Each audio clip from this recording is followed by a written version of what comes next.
స్త్రీ పుట్టుకతో ఒకరికి పుత్రిక, ధర్మం వల్ల ఒకరికి భార్య, కర్మం వల్ల ఒకరికి తల్లి. ఇదే అభిప్రాయం స్త్రీ పట్ల మనందరి మనసులోనూ ఉంది. అవునా?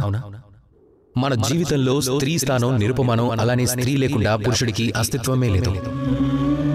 మరి అధికారం, ఇందులోనే మనం పొరపాటు పడుతూ ఉంటాం.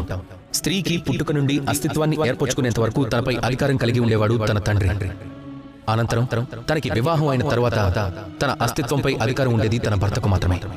తను తల్లిగా మారగానే స్వయంగానే తన అస్తిత్వంపై అధికారాన్ని తన సంతానానికి అప్పగించేస్తుంది. అయినా ఎప్పుడైనా ఎవరైనా ఆలోచించారా, ఈ జీవితం స్త్రీదే కనుక, స్త్రీనే ఉద్ధరణకు కారణం కనుక తన జీవితంపై నిర్ణయాధికారం తనకు మాత్రమే ఉండాలి కదా.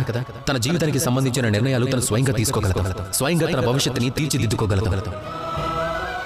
అది జరగాలంటే మన ఆలోచనల్లో మార్పు రావాలి, నడవడికల్లో మార్పు రావాలి. ఎందుకంటే ఈ ఆలోచన నిన్న మొన్నటిది కాదు కదా. ఇది వేల సంవత్సరాలుగా వస్తుంది, వేల సంవత్సరాలు కూడా ఉంటుంది.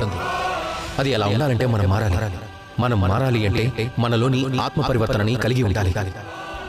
ఈనాటి నుండి, ఈ క్షణం నుండే ఏ స్త్రీ మీదనైనా అకారణంగా అధికారాన్ని ప్రదర్శించడానికి ముందుగా వారు 1000 సార్లు ఆలోచించాలి. ఒకవేళ స్త్రీ తన అధికారాన్ని లాక్కోవాల్సిన పరిస్థితి ఏర్పడింది అంటే అప్పుడు కేవలం జరిగేది మహా వినాశనం మాత్రమే. రాధాకృష్ణ.